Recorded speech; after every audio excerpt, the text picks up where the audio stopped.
మొదటి సమూయేలు గ్రంథము 9వ అధ్యాయము. అఫీయాకు పుట్టిన బెకోరతు కుమారుడైన సెరూరుకు జననమైన అబీయేలు కుమారుడగు కీషు అను బెన్యామీనీయుడు ఒకడుండెను. కీషు భాగ్యవంతుడగు ఒక బెన్యామీనీయుడు. అతనికి సౌలు అను ఒక కుమారుడుండెను. అతడు బహు సౌందర్యము గల యవ్వనుడు.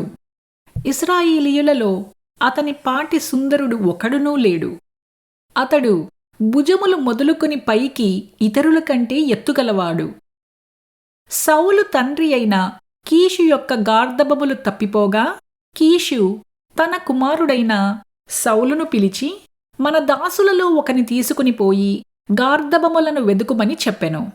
అతడు పోయి ఎఫ్రాయిము మన్యము తిరిగి షాలీషా దేశమున సంచరింపగా అవి కనపడలేదు. తరువాత వారు షయలీము దేశమును దాటి సంచారము చేసిరి కాని అవి కనపడకయుండెను. బెన్యామీనీయుల దేశము సంచరించి చూడగా అవి దొరకలేదు. అయితే వారు సూపు దేశమునకు వచ్చినప్పుడు, మనము తిరిగి వెళ్ళుదము రమ్ము, గార్ధబముల కొరకు చింతింపక నా తండ్రి మన కొరకు విచారపడునేమో అని సౌలు తన యొద్దనున్న పనివానితో అనగా, వాడు, ఇదిగో ఈ పట్టణములో దైవజనుడు ఒకడున్నాడు. అతడు బహుగనుడు. అతడు ఏ మాట చెప్పునో ఆ మాట నెరవేరును. మనము వెళ్ళవలసిన మార్గమును అతడు మనకు తెలియజేయునేమో, అతని యొద్దకు వెళ్ళుదుము రండని చెప్పెను. అందుకు సౌలు, మనము వెళ్ళునిడలా ఆ మనిషికి ఏమి తీసుకుని పోవుదుము? మన సామాగ్రిలో నుండి భోజన పదార్థములు సరిపోయినవి.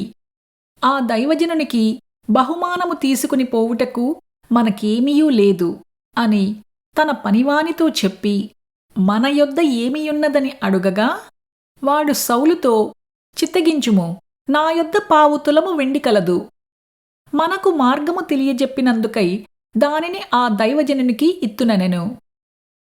ఇప్పుడు ప్రవక్తయను పేరునొందువాడు పూర్వము దీర్ఘదర్శి యనిపించుకొనెను. పూర్వము ఇశ్రాయేలీయులలో దేవుని యొద్ద విచారణ చెయ్యుటకై ఒకడు బయలుదేరిన ఎడల, మనము దీర్ఘదర్శకుని యొద్దకు పోవుదము రండని జనులు చెప్పుకొనుట వాడుక.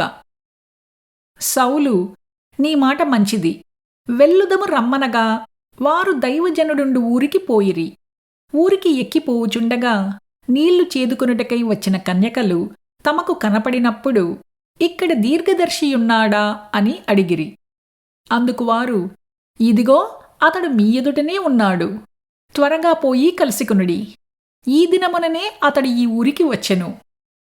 నేడు ఉన్నత స్థలమందు జనులకు బలి జరుగును గనుక ఊరిలోనికి మీరు పోయిన క్షణమందే అతడు భోజనము చేయుటకు ఉన్నత స్థలమునకు వెళ్ళకమునుపే మీరు అతని కనుగొందురు.